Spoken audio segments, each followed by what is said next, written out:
The Legend of Sleepy Hollow by Washington Irving. Found among the papers of the late Diedrich Knickerbocker. A pleasing land of drowsy head it was, of dreams that wave before the half-shut eye, and of gay castles in the clouds that pass, forever flushing round a summer sky. Castle of Indolence. In the bosom of one of those spacious coves which indent the eastern shore of the Hudson, at that broad expansion of the river denominated by the ancient Dutch navigators the Tappan Zee, and where they always prudently shortened sail and implored the protection of St. Nicholas when they crossed, there lies a small market town or rural port, which by some is called Greensburg, but which is more generally and properly known by the name of Tarrytown. This name was given, we are told, on former days, by the good housewives of the adjacent county, from the inveterate propensity of their husbands to linger about the village tavern on market days. Be that as it may, I do not vouch for the fact, but merely advert to it, for the sake of being precise and authentic. Not far from this village, perhaps 2 miles, there is a little valley, or rather lap of land among high hills, which is one of the quietest places in the whole world. A small brook glides through it, with just enough murmur to lull one to repose, and the occasional whistle of a quail or tapping of a woodpecker is almost the only sound that ever breaks in upon the uniform tranquillity. I recollect that, when a stripling, my first exploit in squirrel shooting was in a grove of tall walnut trees that shades one side of the valley. I had wandered into it at noontime, when all nature is peculiarly quiet, and was startled by the roar of my own gun as it broke the Sabbath stillness around, and was prolonged and reverberated by the angry echoes. If ever I should wish for a retreat whither I might steal from the world and its distractions, and dream quietly away the remnant of a troubled life, I know of none more promising than this little valley. From the listless repose of the place, and the peculiar character of its inhabitants, who are descendants from the original Dutch settlers, this sequestered glen has long been known by the name of Sleepy Hollow, and its rustic lads are called the Sleepy Hollow Boys throughout all the neighboring country. A drowsy, dreamy influence seems to hang over the land, and to pervade the very atmosphere. Some say that the place was bewitched by a high German doctor during the early days of the settlement. Others, that an old Indian chief, the prophet or wizard of his tribe, held his powwows there before the country was discovered by Master Hendrik Hudson. Certain it is, the place still continues under the sway of some witching power that holds a spell over the minds of the good people, causing them to walk in a continual reverie. They are given to all kinds of marvelous beliefs, are subject to trances and visions, and frequently see strange sights and hear music and voices in the air. The whole neighborhood abounds with local tales, haunted spots, and twilight superstitions. Stars shoot and meteors glare oftener across the valley than in any other part of the country, and the nightmare, with her whole ninefold, seems to make it the favorite scene of her gambols. The dominant spirit, however, that haunts this enchanted region, and seems to be commander-in-chief of all the powers of the air, is the apparition of a figure on horseback, without a head. It is said by some to be the ghost of a Hessian trooper, whose head had been carried away by a cannon-ball in some nameless battle during the Revolutionary War, and who is ever and anon seen by the country folk hurrying along in the gloom of night, as if on the wings of the wind. His haunts are not confined to the valley, but extend at times to the adjacent roads, and especially to the vicinity of a church at no great distance. Indeed, certain of the most authentic historians of those parts, who have been careful in collecting and collating the floating facts concerning this spectre, allege that the body of the trooper having been buried in the churchyard, the ghost rides forth to the scene of battle in nightly quest of his head, and that the rushing speed with which he sometimes passes along the hollow like a midnight blast is owing to his being belated and in a hurry to get back to the churchyard before daybreak. Such is the general purport of this legendary superstition, which has furnished materials for many a wild story in that region of shadows, and the spectre is known at all the country firesides by the name of the Headless Horseman of Sleepy Hollow. It is remarkable that the visionary propensity I have mentioned is not confined to the native inhabitants of the valley, but is unconsciously imbibed by everyone who resides there for a time. However wide awake they may have been before they entered that sleepy region, they are sure in a little time to inhale the witching influence of the air, and begin to grow imaginative, to dream dreams, and see apparitions. I mention this peaceful spot with all possible laud, for it is in such little retired Dutch valleys, found here and there embosomed in the great state of New York, that population, manners, and customs remain fixed, while the great torrent of migration and improvement, which is making such incessant changes in other parts of this restless country, sweeps by them unobserved. They are like those little nooks of still water which border a rapid stream, where we may see the straw and bubble riding quietly at anchor, or slowly revolving in their mimic harbor, undisturbed by the rush of the passing current. Though many years have elapsed since I trod the drowsy shades of Sleepy Hollow, yet I question whether I should not still find the same trees and the same families vegetating in its sheltered bosom. In this byplace of nature there abode, in a remote period of American history, that is to say, some 30 years since, a worthy wight by the name of Ichabod Crane, who sojourned, or, as he expressed it, tarried in Sleepy Hollow for the purpose of instructing the children of the vicinity. He was a native of Connecticut, a state which supplies the Union with pioneers for the mind as well as for the forest, and sends forth yearly its legions of frontier woodsmen and country schoolmasters. The cognomen of Crane was not inapplicable to his person.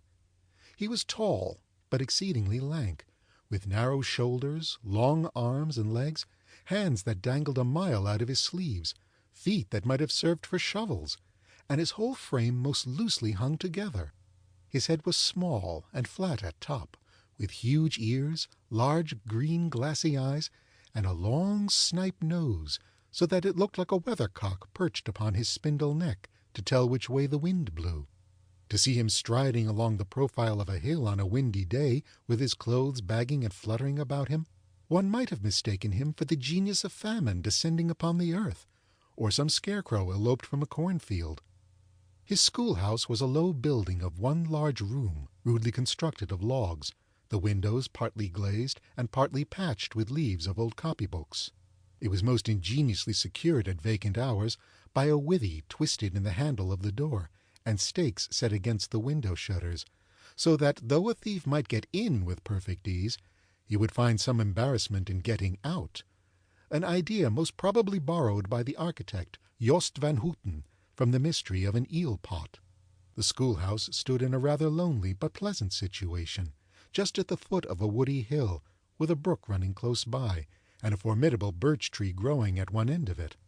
From hence the low murmur of his pupils' voices, conning over their lessons, might be heard in a drowsy summer's day, like the hum of a bee-hive, interrupted now and then by the authoritative voice of the master, in the tone of menace or command, or, peradventure, by the appalling sound of the birch as he urged some tardy loiterer along the flowery path of knowledge. Truth to say, he was a conscientious man, and ever bore in mind the golden maxim, "Spare the rod and spoil the child." Ichabod Crane's scholars certainly were not spoiled. I would not have it imagined, however, that he was one of those cruel potentates of the school who joy in the smart of their subjects. On the contrary, he administered justice with discrimination rather than severity, taking the burden off the backs of the weak and laying it on those of the strong. Your mere puny stripling that winced at the least flourish of the rod was passed by with indulgence, but the claims of justice were satisfied by inflicting a double portion on some little tough wrong-headed, broad-skirted Dutch urchin, who sulked and swelled and grew dogged and sullen beneath the birch. All this he called doing his duty by their parents, and he never inflicted a chastisement without following it by the assurance, so consolatory to the smarting urchin, that he would remember it and thank him for it the longest day he had to live. When school hours were over, He was even the companion and playmate of the larger boys, and on holiday afternoons would convoy some of the smaller ones home, who happened to have pretty sisters or good housewives for mothers, noted for the comforts of the cupboard. Indeed, it behooved him to keep on good terms with his pupils. The revenue arising from his school was small, and would have been scarcely sufficient to furnish him with daily bread, for he was a huge feeder, and, though lank, had the dilating powers of an anaconda. But to help out his maintenance, he was, according to country custom in those parts, boarded and lodged at the houses of the farmers whose children he instructed. With these he lived successively a week at a time, thus going the rounds of the neighborhood with all his worldly effects tied up in a cotton handkerchief. That all this might not be too onerous on the purses of his rustic patrons, who are apt to consider the costs of schooling a grievous burden, and schoolmasters as mere drones, he had various ways of rendering himself both useful and agreeable. He assisted the farmers occasionally in the lighter labors of their farm, helped to make hay, mended the fences, took the horses to water, drove the cows from pasture, and cut wood for the winter fire. He laid aside, too, all the dominant dignity and absolute sway with which he lorded it in his little empire, the school, and became wonderfully gentle and ingratiating. He found favor in the eyes of the mothers by petting the children, particularly the youngest, and, like the lion bold, which whilom so magnanimously the lamb did hold, he would sit with a child on one knee, and rock a cradle with his foot for whole hours together. In addition to his other vocations, he was the singing master of the neighborhood, and picked up many bright shillings by instructing the young folk in psalmody. It was a matter of no little vanity to him on Sundays to take his station in front of the church gallery with a band of chosen singers, where, in his own mind, he completely carried away the palm from the parson. Certain it is, his voice resounded far above all the rest of the congregation, and there are peculiar quavers still to be heard in that church, and which may even be heard half a mile off, quite to the opposite side of the mill pond on a still Sunday morning, which are said to be legitimately descended from the nose of Ichabod Crane. Thus, by divers little makeshifts, in that ingenious way which is commonly denominated by hook and by crook, the worthy pedagogue got on tolerably enough, and was thought, by all who understand nothing of the labor of head-work, to have a wonderfully easy life of it. The schoolmaster is generally a man of some importance in the female circle of a rural neighborhood, being considered a kind of idle, gentleman-like personage, of vastly superior taste and accomplishments to the rough country swains, and indeed inferior in learning only to the parson. His appearance, therefore, is apt to occasion some little stir at the tea-table of a farmhouse, and the addition of a supernumerary dish of cakes or sweetmeats, or, peradventure, the parade of a silver teapot. Our man of letters, therefore, was peculiarly happy in the smiles of all the country damsels. How he would figure among them in the churchyard between services on Sundays, gathering grapes for them from the wild vines that overran the surrounding trees, reciting for their amusement all the epitaphs on the tombstones, or sauntering with a whole bevy of them along the banks of the adjacent mill pond, while the more bashful country bumpkins hung sheepishly back, envying him his superior elegance and address. From his half-itinerant life, also, he was a kind of traveling gazette, carrying the whole budget of local gossip from house to house, so that his appearance was always greeted with satisfaction. He was, moreover, esteemed by the women as a man of great erudition, for he had read several books quite through, and was a perfect master of Cotton Mather's History of New England Witchcraft, in which, by the way, he most firmly and potently believed. He was, in fact, an odd mixture of small shrewdness and simple credulity. His appetite for the marvelous and his powers of digesting it were equally extraordinary, and both had been increased by his residence in this spellbound region. No tale was too gross or monstrous for his capacious swallow. It was often his delight, after his school was dismissed in the afternoon, to stretch himself on the rich bed of clover bordering the little brook that whimpered by his schoolhouse, and there con over old Mather's direful tales, until the gathering dusk of evening made the printed page a mere mist before his eyes. Then, as he wended his way by swamp and stream and awful woodland to the farmhouse where he happened to be quartered, every sound of nature at that witching hour fluttered his excited imagination. the moan of the whippoorwill from the hillside, the boding cry of the tree-toad, that harbinger of storm, the dreary hooting of the screech owl, or the sudden rustling in the thicket of birds frightened from their roost. The fireflies, too, which sparkled most vividly in the darkest places, now and then startled him, as one of uncommon brightness would stream across his path, and if, by chance, a huge blockhead of a beetle came winging his blundering flight against him, the poor varlet was ready to give up the ghost, with the idea that he was struck with a witch's token. His only resource on such occasions, either to drown thought or drive away evil spirits, was to sing psalm tunes, and the good people of Sleepy Hollow, as they sat by their doors of an evening, were often filled with awe at hearing his nasal melody, in linked sweetness long drawn out, floating from the distant hill or along the dusky road.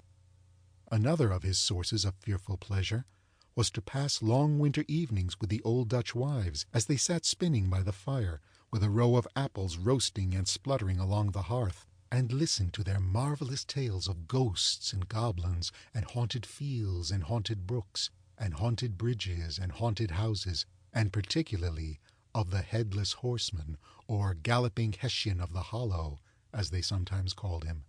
He would delight them equally by his anecdotes of witchcraft, and of the direful omens and portentous sights and sounds in the air, which prevailed in the earlier times of Connecticut, and would frighten them woefully with speculations upon comets and shooting stars, and with the alarming fact that the world did absolutely turn round, and that they were half the time topsy-turvy. But if there was a pleasure in all this, while snugly cuddling in the chimney-corner of a chamber that was all of a ruddy glow from the crackling wood fire, and where, of course, no spectre dared to show its face, it was dearly purchased by the terrors of his subsequent walk homewards. What fearful shapes and shadows beset his path amidst the dim and ghastly glare of a snowy night! With what wistful look did he eye every trembling ray of light streaming across the waste fields from some distant window! How often was he appalled by some shrub covered with snow, which, like a sheeted spectre, beset his very path! How often did he shrink with curdling awe at the sound of his own steps on the frosty crust beneath his feet, and dread to look over his shoulder, lest he should behold some uncouth being tramping close behind him! And how often was he thrown into complete dismay by some rushing blast howling among the trees, in the idea that it was the galloping Hessian on one of his nightly scourings!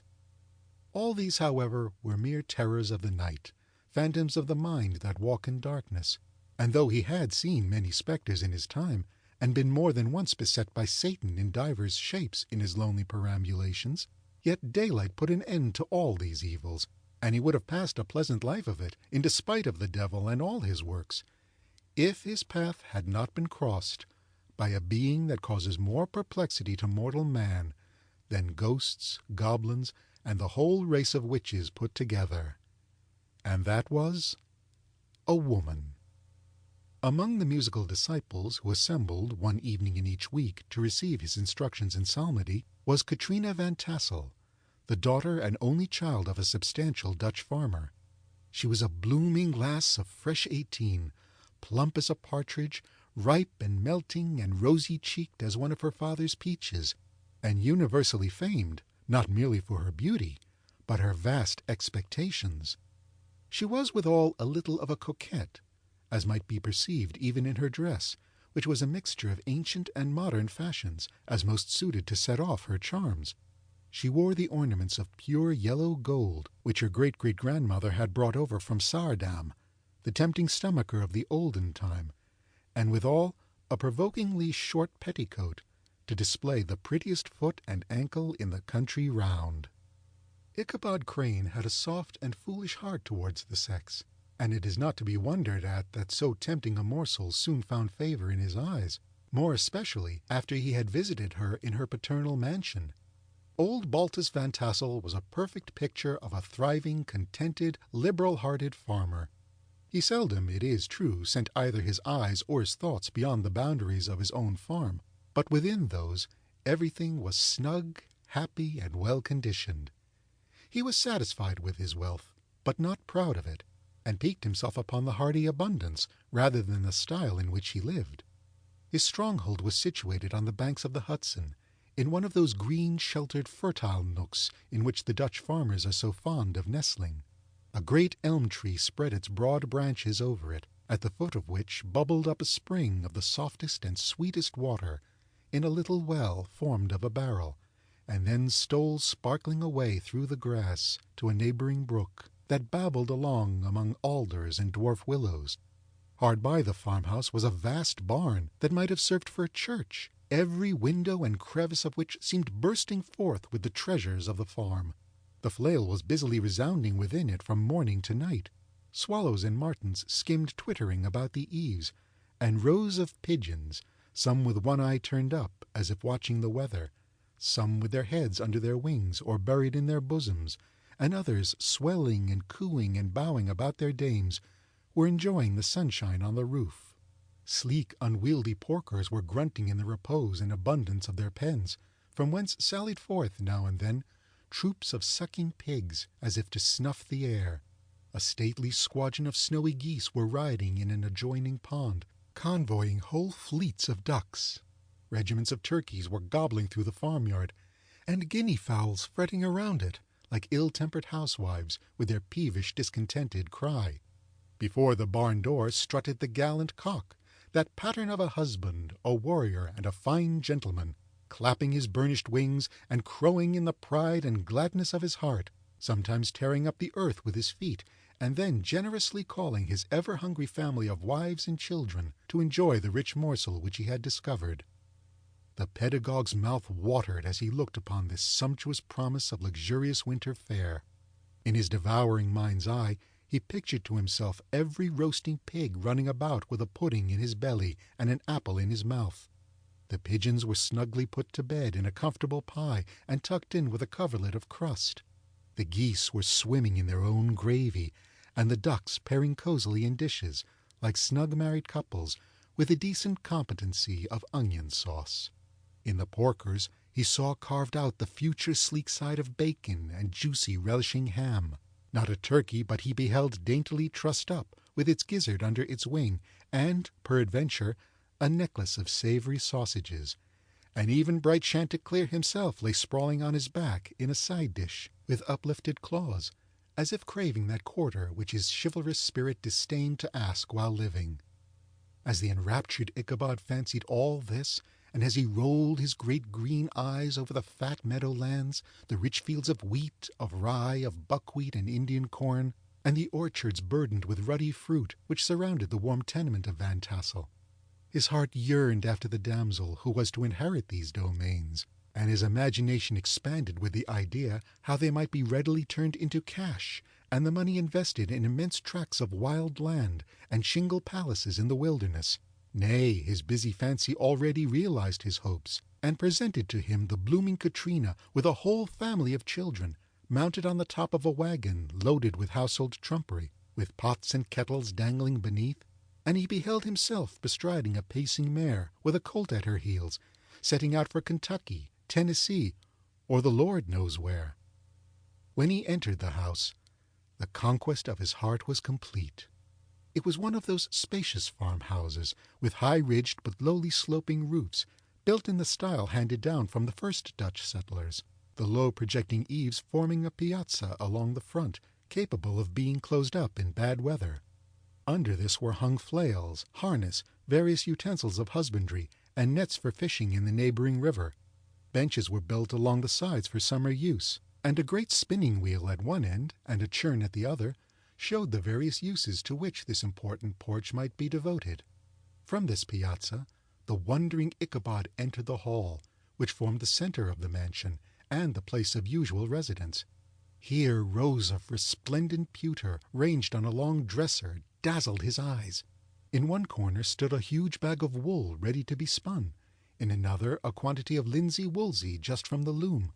Ears of Indian corn and strings of dried apples and peaches hung in gay festoons along the walls, mingled with the gaud of red peppers, and a door left ajar gave him a peep into the best parlor, where the claw-footed chairs and dark mahogany tables shone like mirrors. Andirons with their accompanying shovel and tongs glistened from their covert of asparagus tops. Mock oranges and conch shells decorated the mantelpiece.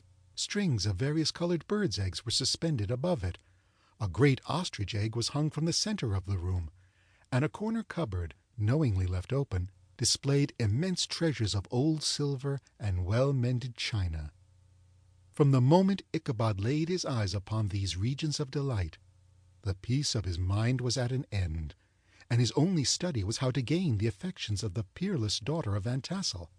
In this enterprise, however, he had more real difficulties than generally fell to the lot of a knight-errant of yore, who seldom had anything but giants, enchanters, fiery dragons, and such like easily conquered adversaries to contend with, and had to make his way merely through gates of iron and brass and walls of adamant to the castle keep, where the lady of his heart was confined, all of which he achieved as easily as a man would carve his way to the center of a Christmas pie, and then the lady gave him her hand as a matter of course.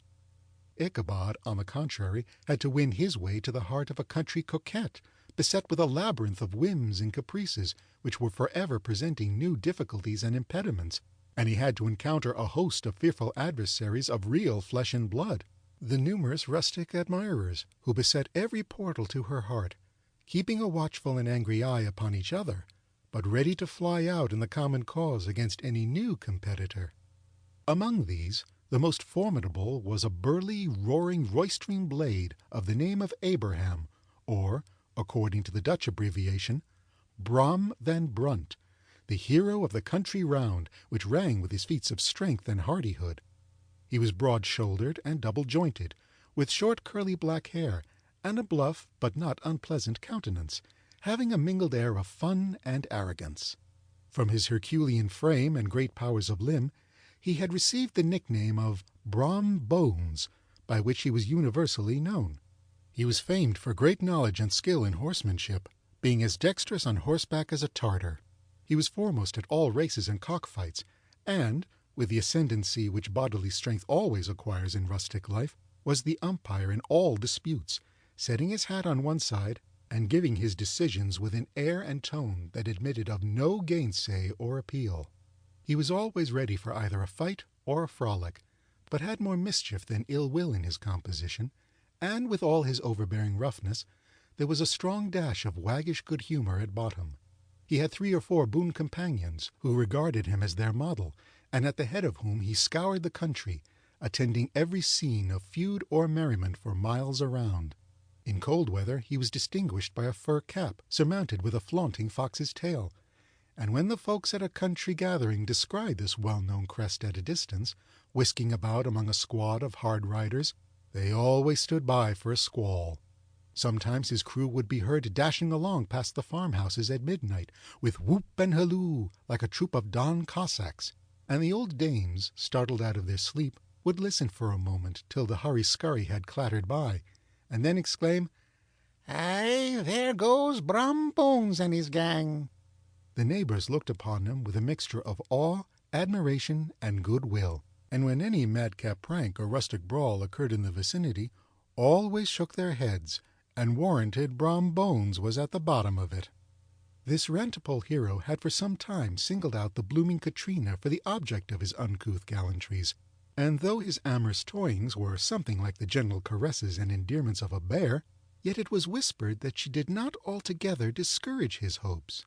Certain it is, his advances were signals for rival candidates to retire, who felt no inclination to cross a lion in his amours, insomuch that when his horse was seen tied to Van Tassel's paling on a Sunday night, a sure sign that his master was courting, or, as it is termed, sparking, within, all other suitors passed by in despair, and carried the war into other quarters. Such was the formidable rival with whom Ichabod Crane had to contend, and, considering all things, a stouter man than he would have shrunk from the competition, and a wiser man would have despaired. He had, however, a happy mixture of pliability and perseverance in his nature. He was in form and spirit like a supplejack, yielding but tough. Though he bent, he never broke, and though he bowed beneath the slightest pressure, yet the moment it was away, jerk, he was as erect, and carried his head as high as ever. To have taken the field openly against his rival would have been madness, for he was not a man to be thwarted in his amours, any more than that stormy lover Achilles. Ichabod, therefore, made his advances in a quiet and gently insinuating manner. Under cover of his character of singing master, he made frequent visits at the farmhouse. Not that he had anything to apprehend from the meddlesome interference of parents, which is so often a stumbling block in the path of lovers. Balt Van Tassel was an easy, indulgent soul. He loved his daughter even better than his pipe, and, like a reasonable man and an excellent father, let her have her way in everything. His notable little wife, too, had enough to do to attend to her housekeeping and manage her poultry, for, as she sagely observed, ducks and geese are foolish things and must be looked after, but girls can take care of themselves. Thus, while the busy dame bustled about the house or plied her spinning wheel at one end of the piazza, honest Balt would sit smoking his evening pipe at the other, watching the achievements of a little wooden warrior, who, armed with a sword in each hand, was most valiantly fighting the wind on the pinnacle of the barn. In the meantime, Ichabod would carry on his suit with the daughter by the side of the spring under the great elm, or sauntering along in the twilight, that hour so favorable to the lover's eloquence. I profess not to know how women's hearts are wooed and won. To me they have always been matters of riddle and admiration. Some seem to have but one vulnerable point or door of access, while others have 1,000 avenues, and may be captured in 1,000 different ways. It is a great triumph of skill to gain the former, but a still greater proof of generalship to maintain possession of the latter, for man must battle for his fortress at every door and window. He who wins 1,000 common hearts is therefore entitled to some renown, but he who keeps undisputed way over the heart of a coquette is indeed a hero. Certain it is, this was not the case with the redoubtable Brom Bones, and from the moment Ichabod Crane made his advances, the interests of the former evidently declined. His horse was no longer seen tied to the palings on Sunday nights, and a deadly feud gradually arose between him and the preceptor of Sleepy Hollow. Brom, who had a degree of rough chivalry in his nature, would fain have carried matters to open warfare, and settled their pretensions to the lady according to the mode of those most concise and simple reasoners, the knights errant of yore, by single combat. But Ichabod was too conscious of the superior might of his adversary to enter the lists against him. He had overheard a boast of Bones that he would double the schoolmaster up and lay him on a shelf of his own schoolhouse, and he was too wary to give him an opportunity. There was something extremely provoking in this obstinately pacific system. It left Brom no alternative but to draw upon the funds of rustic waggery in his disposition, and to play off boorish practical jokes upon his rival. Ichabod became the object of whimsical persecution to Bones and his gang of rough riders. They harried his hitherto peaceful domains, smoked out his singing school by stopping up the chimney, broke into the schoolhouse at night, in spite of its formidable fastenings of withy and window stakes, and turned everything topsy-turvy, so that the poor schoolmaster began to think all the witches in the country held their meetings there. But what was still more annoying, Brom took all opportunities of turning him into ridicule in the presence of his mistress, and had a scoundrel dog whom he taught to whine in the most ludicrous manner, and introduced as a rival of Ichabod's to instruct her in psalmody. In this way matters went on for some time, without producing any material effect on the relative situations of the contending powers. On a fine autumnal afternoon, Ichabod, in pensive mood, sat enthroned on the lofty stool from whence he usually watched all the concerns of his little literary realm. In his hand he swayed a ferule, that sceptre of despotic power. The birch of justice reposed on 3 nails behind the throne, a constant terror to evildoers, while on the desk before him might be seen sundry contraband articles and prohibited weapons detected upon the persons of idle urchins, such as half-munched apples, pop-guns, whirligigs, fly-cages, and whole legions of rampant little paper gamecocks. Apparently there had been some appalling act of justice recently inflicted, for his scholars were all busily intent upon their books, or slyly whispering behind them, with one eye kept upon the master, and a kind of buzzing stillness reigned throughout the schoolroom. It was suddenly interrupted by the appearance of a negro in tow-cloth jacket and trousers, a round-crowned fragment of a hat, like the cap of Mercury, and mounted on the back of a ragged, wild, half-broken colt, which he managed with a rope by way of halter. He came clattering up to the school door with an invitation to Ichabod to attend a merrymaking, or quilting frolic, to be held that evening at Mynheer Van Tassel's, and having delivered his message with that air of importance and effort at fine language which a Negro is apt to display on petty embassies of the kind, he dashed over the brook and was seen scampering away up the hollow, full of the importance and hurry of his mission. All was now bustle and hubbub in the late quiet afternoon. The scholars were hurried through their lessons without stopping at trifles. Those who were nimble skipped over half with impunity, and those who were tardy had a smart application now and then in the rear to quicken their speed or help them over a tall word. Books were flung aside without being put away on the shelves, inkstands were overturned, benches thrown down, and the whole school was turned loose an hour before the usual time, bursting forth like a legion of young imps, yelping and racketing about the green in joy at their early emancipation. The gallant Ichabod now spent at least an extra half-hour at his toilet, brushing and furbishing up his best, and indeed only suit of rusty black, and arranging his locks by a bit of broken looking-glass that hung up in the schoolhouse. That he might make his appearance before his mistress in the true style of a cavalier, he borrowed a horse from the farmer with whom he was domiciliated, a choleric old Dutchman by the name of Hans von Ripper, and, thus gallantly mounted, issued forth like a knight-errant in quest of adventures. But it is meet I should, in the true spirit of romantic story, give some account of the looks and equipments of my hero and his steed. The animal he bestrode was a broken-down plough-horse that had outlived almost everything but its viciousness. He was gaunt and shagged, with a ewe neck and a head like a hammer. His rusty mane and tail were tangled and knotted with burrs. One eye had lost its pupil, and was glaring and spectral, but the other had the gleam of a genuine devil in it. Still, he must have had fire and metal in his day, if we may judge by the name he bore of Gunpowder.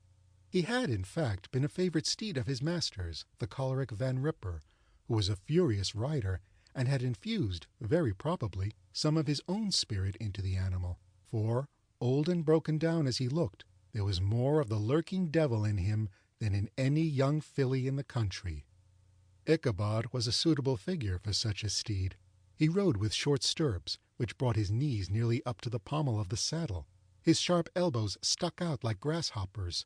He carried his whip perpendicularly in his hand, like a scepter, and as his horse jogged on, the motion of his arms was not unlike the flapping of a pair of wings.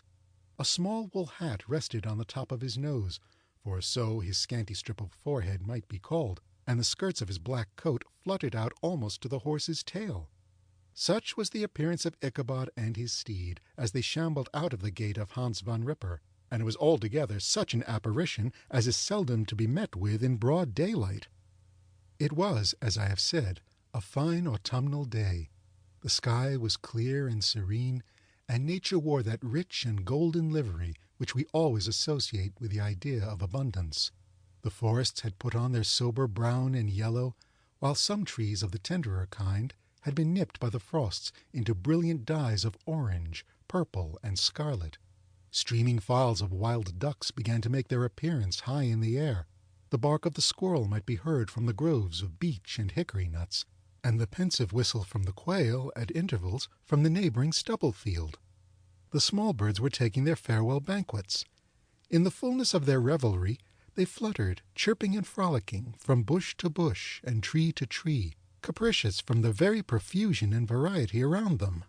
There was the honest cock-robin, the favorite game of stripling sportsmen, with its loud querulous note, and the twittering blackbirds flying in sable clouds, and the golden-winged woodpecker with his crimson crest, his broad black gorget, and splendid plumage, and the cedar bird, with its red-tipped wings and yellow-tipped tail, and its little Montero cap of feathers, and the blue jay, that noisy coxcomb, in his gay light blue coat and white underclothes, screaming and chattering, nodding and bobbing and bowing, and pretending to be on good terms with every songster of the grove.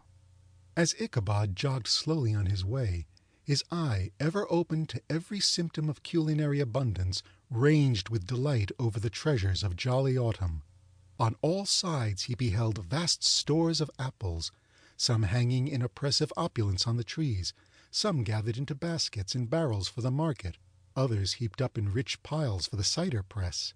Further on he beheld great fields of Indian corn, with its golden ears peeping from their leafy coverts, and holding out the promise of cakes and hasty pudding, and the yellow pumpkins lying beneath them, turning up their fair round bellies to the sun, and giving ample prospects of the most luxurious of pies. And anon he passed the fragrant buckwheat fields, breathing the odor of the beehive, and as he beheld them, soft anticipations stole over his mind of dainty slapjacks, well buttered and garnished with honey or treacle, by the delicate little dimpled hand of Katrina Van Tassel. Thus, feeding his mind with many sweet thoughts and sugared suppositions, he journeyed along the sides of a range of hills which look out upon some of the goodliest scenes of the mighty Hudson. The sun gradually wheeled his broad disk down in the west. The wide bosom of the Tappan Zee lay motionless and glassy, excepting that here and there a gentle undulation waved and prolonged the blue shadow of the distant mountain. A few amber clouds floated in the sky, without a breath of air to move them. The horizon was of a fine golden tint, changing gradually into a pure apple green, and from that into the deep blue of the mid-heaven. A slanting ray lingered on the woody crests of the precipices that overhung some parts of the river, giving greater depth to the dark gray and purple of their rocky sides. A sloop was loitering in the distance, dropping slowly down with the tide, her sail hanging uselessly against the mast, and as the reflection of the sky gleamed along the still water, it seemed as if the vessel was suspended in the air. It was toward evening that Ichabod arrived at the castle of the Heer Van Tassel, which he found thronged with the pride and flower of the adjacent country. Old farmers, a spare, leathern-faced race, in homespun coats and breeches, blue stockings, huge shoes, and magnificent pewter buckles. Their brisk, withered little dames, in close-crimped caps, long-waisted short gowns, homespun petticoats, with scissors and pincushions and gay calico pockets hanging on the outside. Buxom lasses, almost as antiquated as their mothers, excepting where a straw hat, a fine ribbon, or perhaps a white frock gave symptoms of city innovation. The sons, in short square-skirted coats, with rows of stupendous brass buttons, and their hair generally queued in the fashion of the times, especially if they could procure an eel-skin for the purpose, it being esteemed throughout the country as a potent nourisher and strengthener of the hair. Brom Bones, however, was the hero of the scene, having come to the gathering on his favorite steed, Daredevil, a creature, like himself, full of mettle and mischief, and which no one but himself could manage. He was, in fact, noted for preferring vicious animals, given to all kinds of tricks which kept the rider in constant risk of his neck, for he held a tractable, well-broken horse as unworthy of a lad of spirit. Fain would I pause to dwell upon the world of charms that burst upon the enraptured gaze of my hero as he entered the state parlor of Van Tassel's mansion. Not those of the bevy of buxom lasses with their luxurious display of red and white, but the ample charms of a genuine Dutch country tea-table in the sumptuous time of autumn. Such heaped-up platters of cakes of various and almost indescribable kinds, known only to experienced Dutch housewives. There was the doughty doughnut, the tender oily koek, and the crisp and crumbling cruller, sweet cakes and short cakes, ginger cakes and honey cakes, and the whole family of cakes. And then there were apple pies and peach pies and pumpkin pies, besides slices of ham and smoked beef, and moreover delectable dishes of preserved plums and peaches and pears and quinces, not to mention broiled shad and roasted chickens, together with bowls of milk and cream, all mingled higgledy-piggledy, pretty much as I have enumerated them, with the motherly teapot sending up its clouds of vapor from the midst. Heaven bless the mark! I want breath and time to discuss this banquet as it deserves, and am too eager to get on with my story. Haply Ichabod Crane was not in so great a hurry as his historian, but did ample justice to every dainty. He was a kind and thankful creature, whose heart dilated in proportion as his skin was filled with good cheer, and whose spirits rose with eating, as some men's do with drink. He could not help, too, rolling his large eyes round him as he ate, and chuckling with the possibility that he might one day be lord of all this scene of almost unimaginable luxury and splendor. Then, he thought, how soon he'd turn his back upon the old schoolhouse, snap his fingers in the face of Hans van Ripper and every other niggardly patron, and kick any itinerant pedagogue out of doors that should dare to call him comrade. Old Baltus Van Tassel moved about among his guests with a face dilated with content and good humor, round and jolly as the harvest moon. His hospitable attentions were brief but expressive, being confined to a shake of the hand, a slap on the shoulder, a broad laugh, and a pressing invitation to fall to and help themselves. And now the sound of the music from the common room or hall summoned to the dance.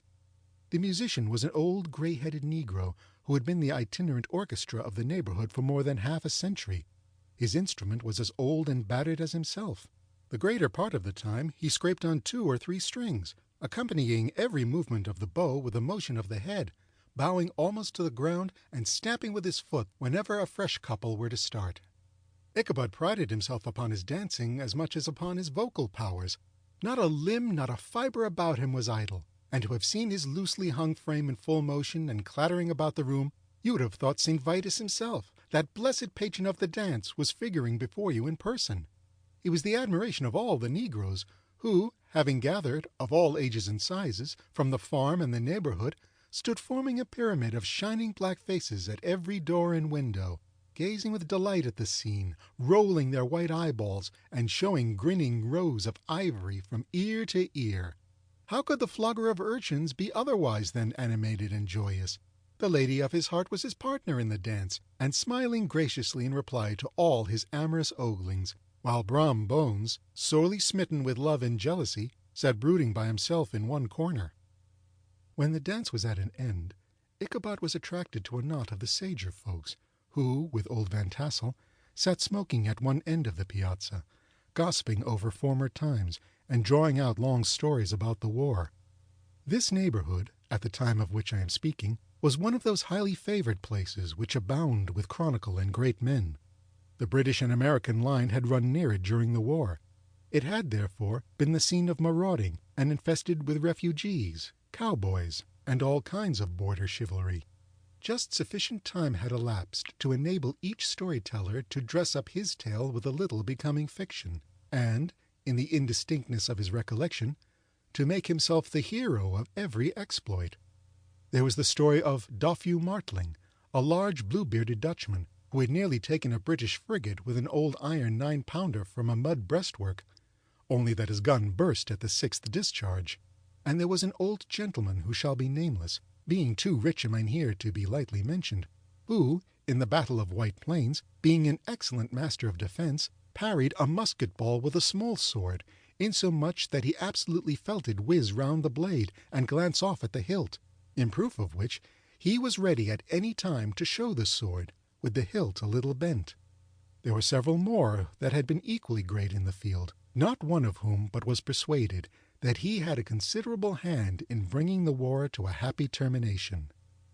But all these were nothing to the tales of ghosts and apparitions that succeeded.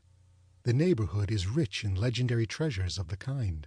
Local tales and superstitions thrive best in these sheltered, long-settled retreats, but are trampled underfoot by the shifting throng that forms the population of most of our country places. Besides, there is no encouragement for ghosts in most of our villages, for they have scarcely had time to finish their first nap and turn themselves in their graves before their surviving friends have traveled away from the neighborhood, so that when they turn out at night to walk their rounds, they have no acquaintance left to call upon. This is perhaps the reason why we so seldom hear of ghosts, except in our long-established Dutch communities. The immediate cause, however, of the prevalence of supernatural stories in these parts was doubtless owing to the vicinity of Sleepy Hollow. There was a contagion in the very air that blew from that haunted region. It breathed forth an atmosphere of dreams and fancies infecting all the land. Several of the Sleepy Hollow people were present at Van Tassel's, and, as usual, were doling out their wild and wonderful legends. Many dismal tales were told about funeral trains, and mourning cries and wailings heard and seen about the great tree where the unfortunate Major Andre was taken, and which stood in the neighborhood. Some mention was made also of the woman in white that haunted the dark glen at Raven Rock, and was often heard to shriek on winter nights before a storm, having perished there in the snow. The chief part of the stories, however, turned upon the favorite spectre of Sleepy Hollow, the Headless Horseman, who had been heard several times of late patrolling the country, and, it was said, tethered his horse nightly among the graves in the churchyard. The sequestered situation of this church seems always to have made it a favorite haunt of troubled spirits. It stands on a knoll, surrounded by locust trees and lofty elms, from among which its decent whitewashed walls shine modestly forth, like Christian purity beaming through the shades of retirement. A gentle slope descends from it to a silver sheet of water, bordered by high trees, between which peeps may be caught at the blue hills of the Hudson. To look upon its grass-grown yard, where the sunbeams seem to sleep so quietly, one would think that there at least the dead might rest in peace. On one side of the church extends a wide woolly dell, along which raves a large brook among broken rocks and trunks of fallen trees. Over a deep black part of the stream, not far from the church, was formerly thrown a wooden bridge. The road that led to it and the bridge itself were thickly shaded by overhanging trees, which cast a gloom about it even in the daytime, but occasioned a fearful darkness at night. Such was one of the favorite haunts of the Headless Horseman, and the place where he was most frequently encountered. The tale was told of old Brower, a most heretical disbeliever in ghosts, how he met the horseman returning from his foray into Sleepy Hollow, and was obliged to get up behind him, how they galloped over bush and brake, over hill and swamp, until they reached the bridge, when the horseman suddenly turned into a skeleton, threw old Brower into the brook, and sprang away over the tree-tops with a clap of thunder. This story was immediately matched by a thrice marvelous adventure of Brom Bones, who made light of the galloping Hessian as an arrant jockey. He affirmed that on returning one night from the neighboring village of Sing Sing, he had been overtaken by this midnight trooper, that he had offered to race with him for a bowl of punch, and should have won it too, for Daredevil beat the goblin horse all hollow, but just as they came to the church bridge, the Hessian bolted and vanished in a flash of fire. All these tales, told in that drowsy undertone with which men talk in the dark, the countenance of the listeners only now and then receiving a casual gleam from the glare of a pipe, sank deep into the mind of Ichabod. He repaid them in kind with large extracts from his invaluable author, Cotton Mather, and added many marvelous events that had taken place in his native state of Connecticut, and fearful sights which he had seen in his nightly walks about Sleepy Hollow. The revel now gradually broke up. The old farmers gathered together their families in their wagons, and were heard for some time rattling along the hollow roads and over the distant hills. Some of the damsels mounted on pillions behind their favorite swains, and their light-hearted laughter, mingling with the clatter of hoofs, echoed along the silent woodlands, sounding fainter and fainter, until they gradually died away, and the late scene of noise and frolic was all silent and deserted. Ichabod only lingered behind, according to the custom of country lovers, to have a tete-a-tete with the heiress, fully convinced that he was now on the high road to success. What passed at this interview I will not pretend to say, for in fact I do not know. Something, however, I fear me, must have gone wrong, for he certainly sallied forth, after no very great interval, with an air quite desolate and chop-fallen. Oh, these women, these women! Could that girl have been playing off any of her coquettish tricks? Was her encouragement of the poor pedagogue all a mere sham to secure her conquest of his rival? Heaven alone knows, not I. Let it suffice to say, Ichabod stole forth with the air of one who had been sacking a hen-roost rather than a fair lady's heart, without looking to the right or left to notice the scene of rural wealth on which he had so often gloated. He went straight to the stable, and with several hearty cuffs and kicks roused his steed most uncourteously from the comfortable quarters in which he was soundly sleeping, dreaming of mountains of corn and oats and whole valleys of timothy and clover.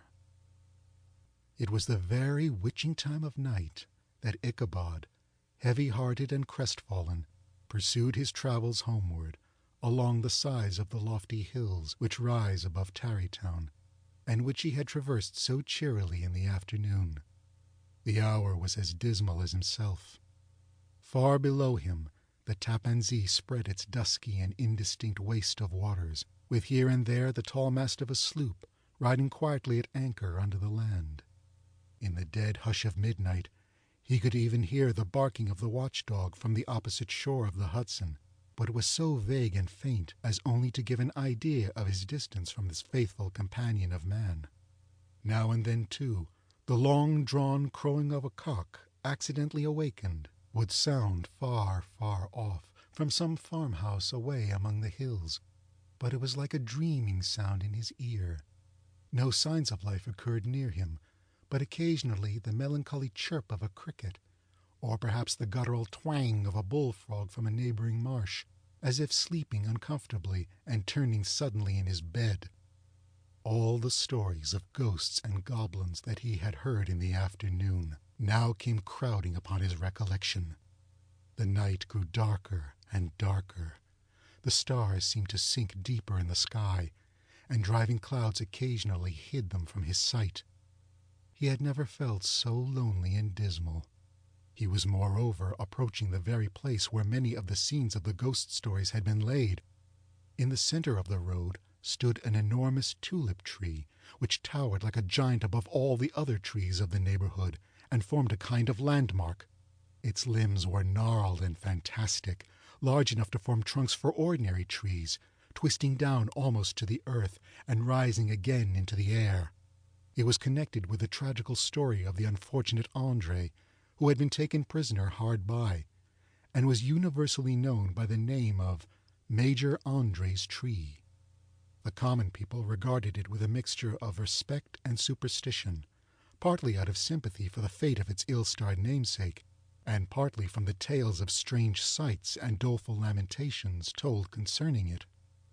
As Ichabod approached this fearful tree, he began to whistle. He thought his whistle was answered.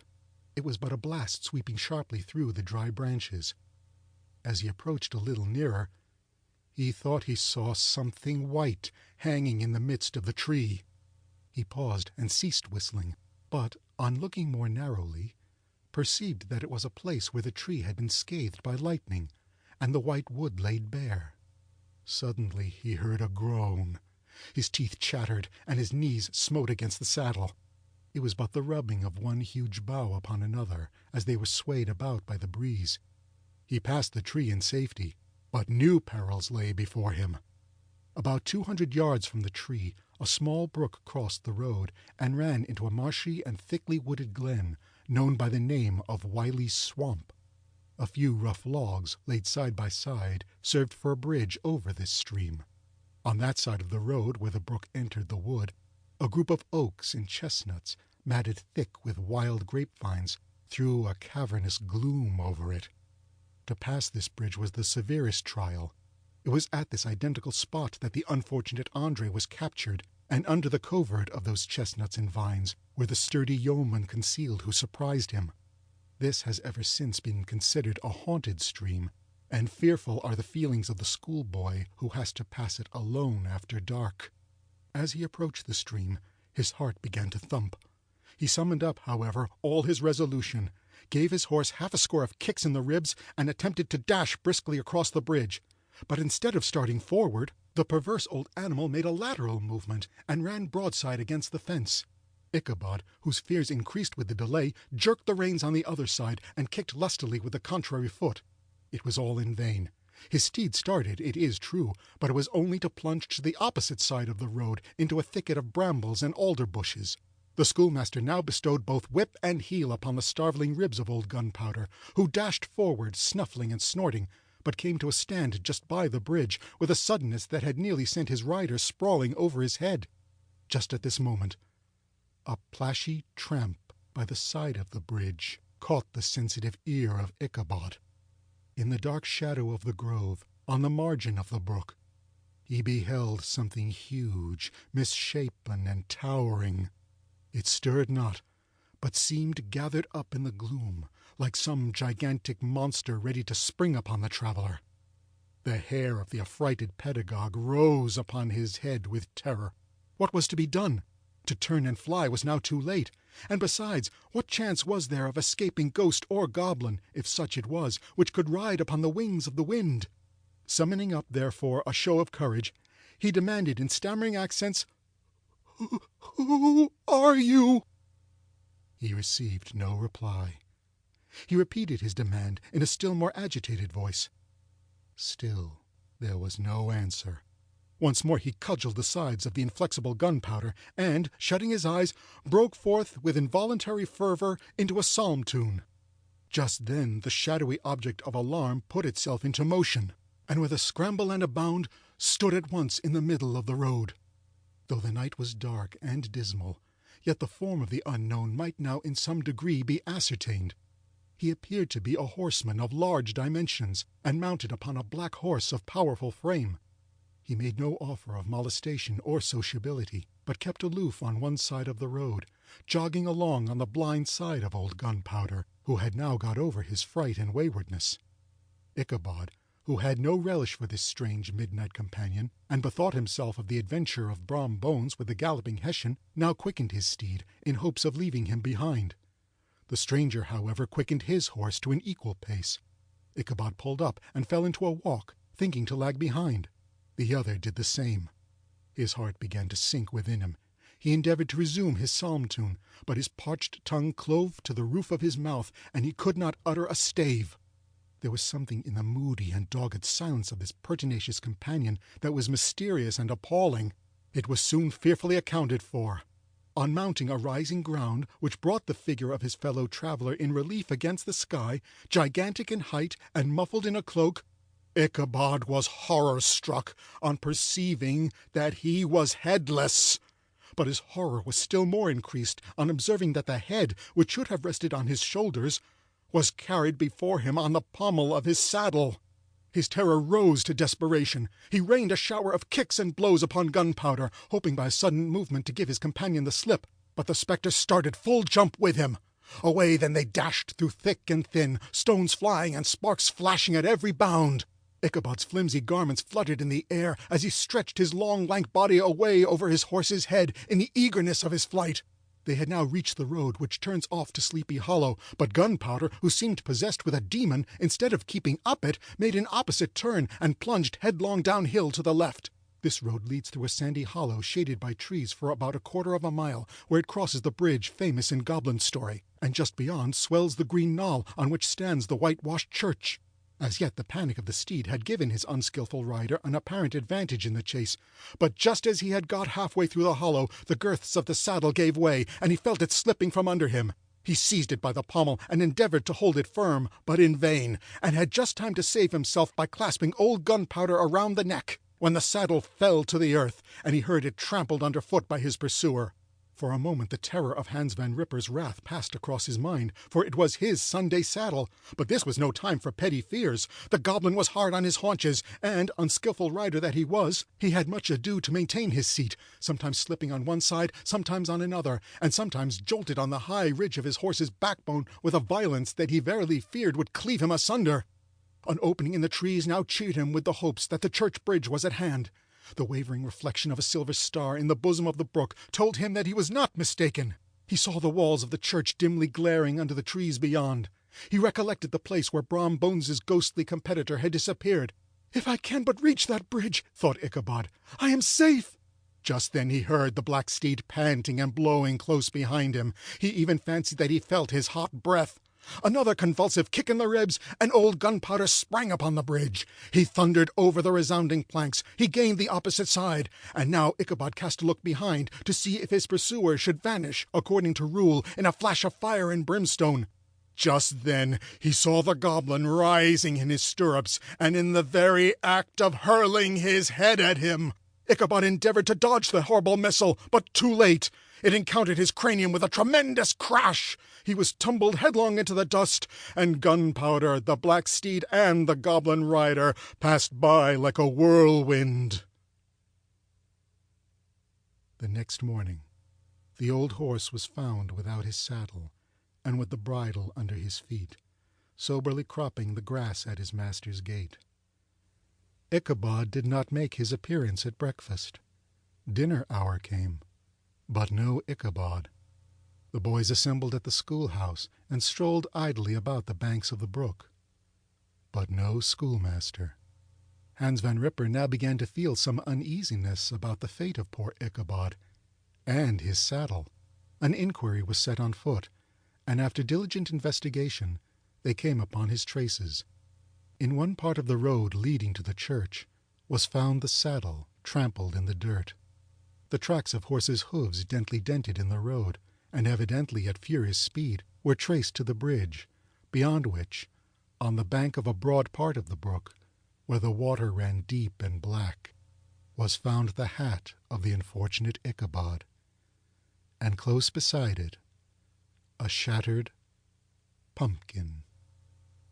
The brook was searched, but the body of the schoolmaster was not to be discovered. Hans Van Ripper, as executor of his estate, examined the bundle which contained all his worldly effects. They consisted of 2 shirts and a half, 2 stocks for the neck, a pair or 2 of worsted stockings, an old pair of corduroy small clothes, a rusty razor, a book of psalm tunes full of dog's ears, and a broken pitch pipe. As to the books and furniture of the schoolhouse, they belonged to the community, excepting Cotton Mather's History of Witchcraft, a New England Almanac, and a book of dreams and fortune-telling, in which last was a sheet of foolscap, much scribbled and blotted in several fruitless attempts to make a copy of verses in honor of the heiress of Van Tassel. These magic books and the poetic scrawl were forthwith consigned to the flames by Hans Van Ripper, who, from that time forward, determined to send his children no more to school, observing that he never knew any good come of this same reading and writing. Whatever money the schoolmaster possessed, and he had received his quarter's pay but a day or 2 before, he must have had about his person at the time of his disappearance. The mysterious event caused much speculation at the church on the following Sunday. Knots of gazers and gossips were collected in the churchyard, at the bridge, and at the spot where the hat and pumpkin had been found. The stories of Brower, of Bones, and a whole budget of others were called to mind, and when they had diligently considered them all and compared them with the symptoms of the present case, they shook their heads and came to the conclusion that Ichabod had been carried off by the galloping Hessian. As he was a bachelor and in nobody's debt, nobody troubled his head any more about him. The school was removed to a different quarter of the hollow, and another pedagogue reigned in his stead. It is true, an old farmer, who had been down to New York on a visit several years after, and from whom this account of the ghostly adventure was received, brought home the intelligence that Ichabod Crane was still alive, that he had left the neighborhood partly through fear of the goblin and Hans Van Ripper, and partly in mortification at having been suddenly dismissed by the heiress, that he had changed his quarters to a distant part of the country, had kept school and studied law at the same time, had been admitted to the bar, turned politician, electioneered, written for the newspapers, and finally had been made a justice of the 10-pound court. Brom Bones, too, who, shortly after his rival's disappearance, conducted the blooming Katrina in triumph to the altar, was observed to look exceedingly knowing whenever the story of Ichabod was related, and always burst into a hearty laugh at the mention of the pumpkin, which led some to suspect that he knew more about the matter than he chose to tell. The old country wives, however, who are the best judges of these matters, maintain to this day that Ichabod was spirited away by supernatural means, and it is a favorite story often told about the neighborhood round the winter evening fire. The bridge became more than ever an object of superstitious awe, and that may be the reason why the road has been altered of late years, so as to approach the church by the border of the mill pond. The schoolhouse, being deserted, soon fell to decay, and was reported to be haunted by the ghost of the unfortunate pedagogue, and the ploughboy, loitering homeward of a still summer evening, has often fancied his voice at a distance, chanting a melancholy psalm tune among the tranquil solitudes of Sleepy Hollow. Postscript, found in the handwriting of Mr. Knickerbocker. The preceding tale is given almost in the precise words in which I heard it related at a corporation meeting of the ancient city of Manhattoes, at which were present many of the sagest and most illustrious burghers. The narrator was a pleasant, shabby, gentlemanly old fellow in pepper and salt clothes, with a sadly humorous face, and one whom I strongly suspected of being poor, he made such efforts to be entertaining. When his story was concluded, there was much laughter and approbation, particularly from 2 or 3 deputy aldermen who had been asleep the greater part of the time. There was, however, one tall, dry-looking old gentleman with beetling eyebrows, who maintained a grave and rather severe face throughout, now and then folding his arms, inclining his head, and looking down upon the floor, as if turning a doubt over in his mind. He was one of your wary men, who never laugh but upon good grounds, when they have reason and the law on their side. When the mirth of the rest of the company had subsided, and silence was restored, he leaned one arm on the elbow of his chair, and, sticking the other akimbo, demanded, with a slight but exceedingly sage motion of the head and contraction of the brow, what was the moral of the story, and what it went to prove. The storyteller, who was just putting a glass of wine to his lips as a refreshment after his toils, paused for a moment, looked at his inquirer with an air of infinite deference, and, lowering the glass slowly to the table, observed that the story was intended most logically to prove that there is no situation in life but has its advantages and pleasures, provided we will but take a joke as we find it, that therefore he that runs races with goblin troopers is likely to have rough riding of it.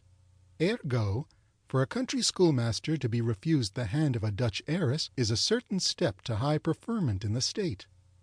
The cautious old gentleman knit his brows tenfold closer after this explanation, being sorely puzzled by the ratiocination of the syllogism, while methought the one in pepper and salt eyed him with something of a triumphant leer. At length he observed that all this was very well, but still he thought the story a little on the extravagant. There were 1 or 2 points on which he had his doubts. "Faith, sir," replied the storyteller, "as to that matter, I don't believe one half of it myself." D.K. End of The Legend of Sleepy Hollow.